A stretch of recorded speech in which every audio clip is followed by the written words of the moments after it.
Hello everyone, আসসালামু আলাইকুম। কেমন আছেন সবাই? একটা আস্ত শীত চলে যাবে আর আমি গাজরের হালুয়া করব না, এটা হতেই পারে না। দিয়েছিলাম সামান্য একটু লবণ।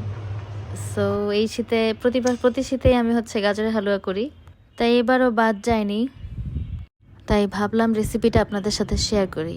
আমি 1 কেজির মতো গাজর নিয়েছিলাম এবং প্রথমে গাজরগুলো ছুলে কেটে নিয়ে আমি ব্লেন্ডার করে নিয়েছি। কেউ চাইলে ঝিরিঝিরি ভাজির মতো করে কেটে নিয়েও এই রেসিপিটা করতে পারেন। আমার যেহেতু সময় শর্ট, অফিস থেকে এসে অল্প সময়ের মধ্যে করতে হবে, তাই আমি ব্লেন্ডারটাই বেছে নিয়েছি।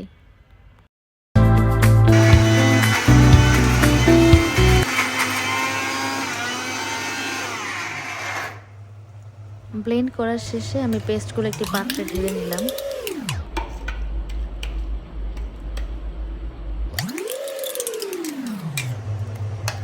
ঠিক এই অবস্থায় কালারটা দেখতে যা জোস লাগে, যদিও আমার ফোনের কালারের চেয়ে মনে হচ্ছে বাস্তবে আরও বেশি সুন্দর লেগেছিল। আমার গাজরের এই রংটার প্রতি একটা আকর্ষণ আছে। কাটাকাটি ব্লেন্ডিংয়ের কাজের পাশাপাশি অন্য একটি পাত্রে আমি দুধ গরম করে রেখেছিলাম এবং এই গরম দুধে আমি গাজরের পেস্টটি ঢেলে দিলাম।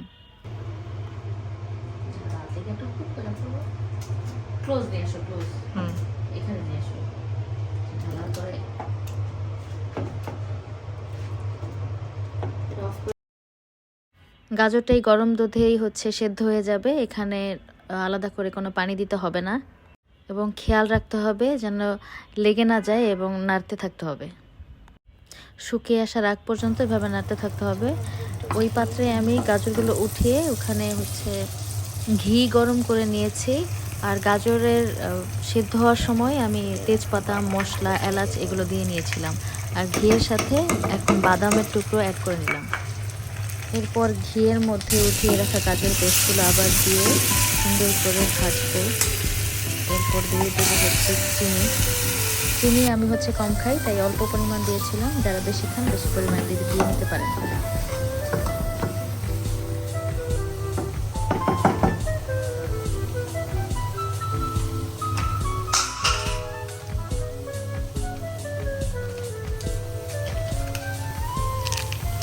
ফ্লেভারের জন্য আমি এক প্যাকেট গুঁড়া দুধ উপরে ছিটিয়ে দিয়েছি, আমার কাছে গুঁড়া দুধের ফ্লেভারটা ভালো লাগে তাই। এরপর নেড়ে চেড়ে একদম আঠালো হয়ে যখন আসবে তখন আমরা এটা নামিয়ে ফেলবো এবং আমাদের গাজর রেডি হয়ে যাবে, গাজরের হালুয়া রেডি হয়ে যাবে।